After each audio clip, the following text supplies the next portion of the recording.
Hello everyone, video শুরুতে জানাই আপনাদের প্রতি সালাম। আসসালামু আলাইকুম। আশা করি আপনারা সকলে ভালো আছেন। স্ক্রিনে যে ভিডিও আপনারা দেখতে পাচ্ছেন, এখানে যে বিল্ডিংটা রয়েছে, এই বিল্ডিংটা 8 তলা হবে। সেক্ষেত্রে প্রত্যেকটা ফ্লোরেই 4টি করে ইউনিট রয়েছে। এটা হলো তৃতীয় ফ্লোর। তৃতীয় ফ্লোরে আমরা যে এখানে পিভিসি পাইপ বসিয়ে রাখছি, আপনারা দেখতে পাচ্ছেন। এটা হলো এসির লাইনের জন্য পাইপটা আমরা দিয়ে রাখছি।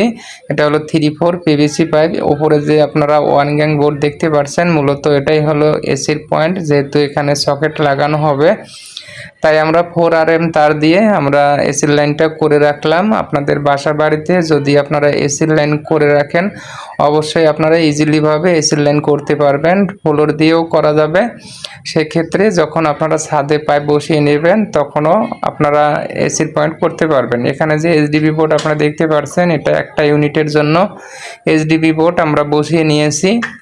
এখানে যে এইচডিবি বোর্ড বসানো হয়েছে, যেহেতু একটা ইউনিটে 5টি রুম রয়েছে, 4টা বেডরুম আর একটা হলো ড্রয়িং রুম, সেক্ষেত্রে এসির লাইনগুলো আগে করা হয়নি। সেই জন্য আমরা ফ্লোর দিয়ে এসির লাইনগুলো করে রাখতেছি।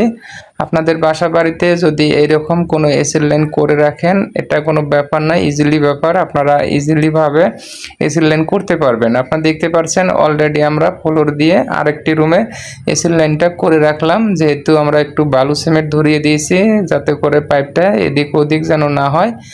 পাইপের ভেতর দিয়ে আমরা 4RM তার ইউজ করছি, 3টা তার ইউজ করছি। একটা হলো আর্থিং, একটা হলো নিউট্রাল আর একটা হলো ফেজ। যেহেতু এসি এখানে চলবে প্রত্যেকটা রুমেই, 4RM তার ইউজ করছি। আপনারা দেখতে পাচ্ছেন এখানে রয়েছে লাল ফেজ তার, সেই সাথে সবুজ আর্থিং তার আপনারা দেখতে পাচ্ছেন। আর আমাদের কালো তারটা শেষ হয়ে গেছে, যেহেতু আমাদের কাজ শেষের দিকে, তারগুলো টানা শেষের দিকে। এই ভিডিও যদি আপনাদের ভালো লাগে, অবশ্যই লাইক, কমেন্ট, শেয়ার, সাবস্ক্রাইব করে সাথেই থাকবেন এইরকম ভিডিও পাওয়ার জন্য। আপনারা যখন এসির লাইন করবেন, ছাদে যখন পাইপ বসিয়ে নেবেন, অবশ্যই আপনারা এসির লাইন সরাসরি এইচডিবি বোর্ডে নিয়ে আসবেন। আপনারা দেখতে পাচ্ছেন আমাদের কাজগুলো আজকের বারের শেষের দিকে, তাই আমরা এসির লাইনগুলো এই ভিডিওতে আপনাদের বলে দিচ্ছি। অলরেডি আমরা প্রত্যেকটা রুমেই এসির লাইনগুলো করে রাখছি।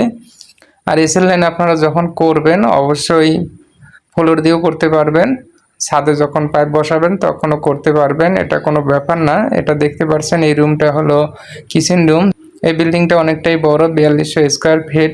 আর এখানে মোট 4টি ইউনিট রয়েছে প্রত্যেকটা ফ্লোরেই। এটা 8 তলা বিল্ডিং হবে। সেক্ষেত্রে আমরা তারগুলো টানা শেষ করলাম এই ফ্লোরে। এটা হলো তৃতীয় ফ্লোর। আপনারা দেখতে পাচ্ছেন এখানে আমরা তারগুলো সুন্দরভাবে বস্তার মধ্যে গুছিয়ে রাখলাম।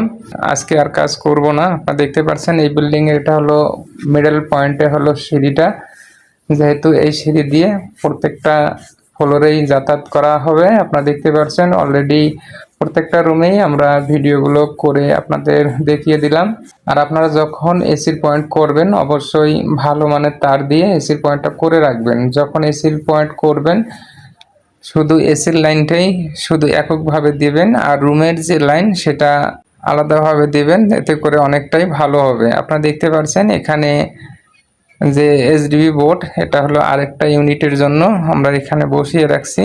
যেহেতু এখানে যে এইচডিবি বোর্ড বসানো হয়েছে 5টা রুমের জন্য, আমরা সেপারেট হিসাবে পাওয়ার তারগুলো এইচডিবি বোর্ডে প্রবেশ করছি। এই বোর্ডটা দেখতে পাচ্ছেন, এটা 3 গ্যাং বোর্ড। যেহেতু ড্রয়িং রুমে আমরা এই 3 গ্যাং বোর্ডটা বসিয়ে নিয়েছি। এখানে ফ্যান রয়েছে, লাইট রয়েছে, সেক্ষেত্রে আমরা একটা 3 গ্যাং বোর্ড বসিয়ে নিয়েছি। আপনারা এইভাবে কাজগুলো করবেন, এতে করে কোনো প্রকার সমস্যা নেই। এসির লাইন আপনারা ফ্লোর দিয়েও দিতে পারবেন। যখন ছাদে পাইপ বসিয়ে নেবেন, তখনও আপনারা এসির লাইনটা করতে পারবেন, এতে কোনো সমস্যা হবে না। তো বিল্ডিংটা যেহেতু অনেকটাই বড়, কাজ করতে অনেক দিন সময় লাগবে। আর একটা কথাই বলতে চাই যে ভাই, কাজ শেখার ইচ্ছুক, ইলেকট্রিক কাজ শেখার জন্য আমাদের ভিডিওতে নাম্বার দেওয়া থাকবে। অবশ্যই এই নাম্বারে যোগাযোগ করলে আপনারা কাজ শিখতে পারবেন। ভালো থাকবেন। আল্লাহ হাফেজ।